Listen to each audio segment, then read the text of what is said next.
这是点嘞，各位观众朋友，大家好，欢迎您收看藏人请教中央电视台本周西藏华语新闻节目，我是主持人卓玛。本期的新闻要点有：达赖喇嘛尊者圆满结束拉达克之旅；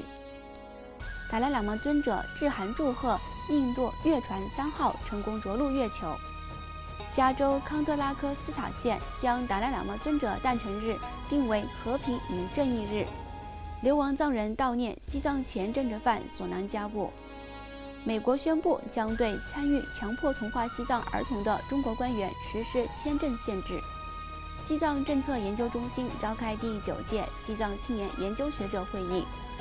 驻台湾办事处为在台西藏儿童举办暑期西藏文化夏令营。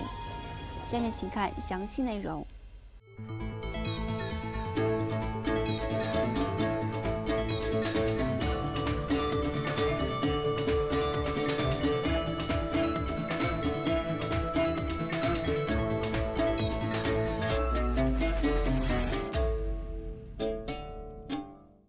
西藏精神领袖第14世达赖喇嘛尊者在圆满结束印度中央直辖区拉达克为期1个多月的参访行程后，于今天8月25号上午从列城启程前往新德里。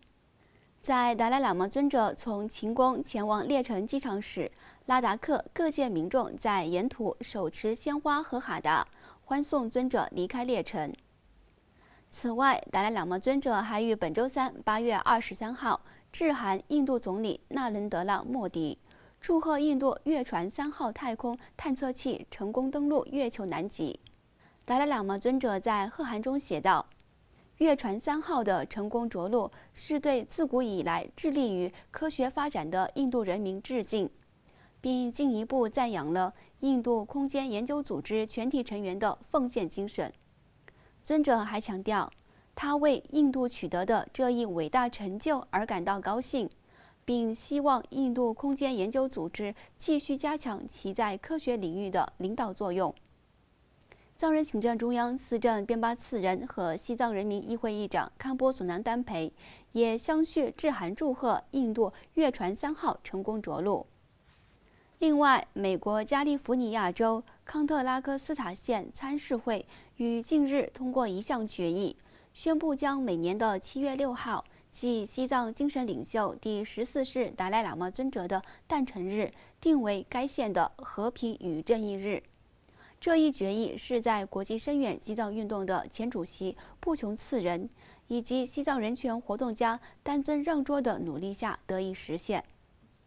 与此同时，根据来自西藏境内的消息，曾在中国监狱关押16年的西藏前政治犯索囊加布于上周三8月16号离世，享年68岁。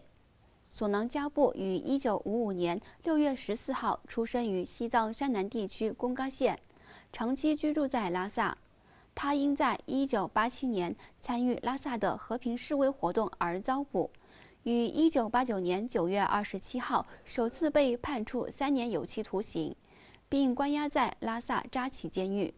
1993年7月，当局再次逮捕索囊加布，先后关押在日喀则的尼日监狱和拉萨的桑义监狱，长达1年之久。2005年8月28号，在所谓的西藏自治区成立40周年庆祝活动前夕，一批中国国家安全局官员在他的家中随意搜查，没收了载有达赖喇嘛尊者照片的书籍和录像带，这是他第3次遭捕。随后，他被当局指控以危害国家安全罪，在扎旗监狱被关押了12年，并于2006年11月3号被转移到曲水监狱，先后总共在中共监狱关押16年。在得知索囊加布不幸离世的消息后，流亡藏人社区向他的家属表示哀悼，并对他为西藏的自由事业所做的无私而漫长的奉献表达敬意。另外，美国国务院于本周二8月22号宣布对参与在政府开办的寄宿学校强迫同化100多万西藏儿童的中国官员实施签证限制。美国国务卿安东尼·布林肯在一份声明中敦促中国当局停止在西藏和其他地区的压制性同化政策。国务卿布林肯在新闻声明中指出，这些强制性政策试图在年轻一代藏人中消除西藏独特的语言、文化和宗教传统。我们敦促中国当局停止强迫西藏儿童进入政府开办的寄宿学校，并停止在西藏和中华人民共和国其他地区的压制性同化政策。我们将继续与我们的盟友和伙伴一道，凸显这些行动，并促进问责。美国国务院发言人马修·米勒和美国西藏问题特别协调员乌兹拉·泽雅等美国官员也表达了同样的担忧，并谴责中国政府在其开办的寄宿学校中强行同化西藏儿童。截至目前，美国国务院尚未公开披露这些中国官员的姓名。与此同时，包括喜马拉雅地区学者在内的约30名西藏青年研究学者，于本周二8月22号齐聚印北达兰萨拉的萨日高等藏语学院，参加了由西藏政策研究中心主办的第9届西藏青年研究学者会议。西藏人民议会议长堪波索南丹培、外交与新闻部秘书长冈玛曲英、西藏政策研究中心主任达瓦才仁和萨日高等藏语学院院长巴桑次仁等嘉宾出席了开幕式。西藏政策研究中心主任达瓦才仁在致辞时强调了积极反驳中国歪曲叙述西藏历史的重要性，以及中国一贯试图让国际社会将其对西藏的非法占领合法化的企图。外交与新闻部秘书长冈玛曲英在发言时呼吁与会的研究学者们密切关注中国政府在西藏制定和实施的各项政策，以及努力将他们的研究成果翻译成不同的语言。他还呼吁喜马拉雅地区的研究学者们在保护和研究西藏的宗教和学术遗产方面给予合作。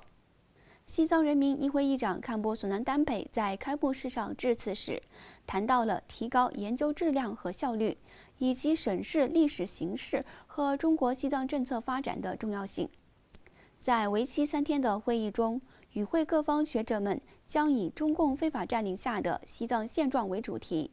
包括中国治藏政策在西藏的宗教、文化、语言和经济等方面影响，发表各自的研究成果，并进行讨论。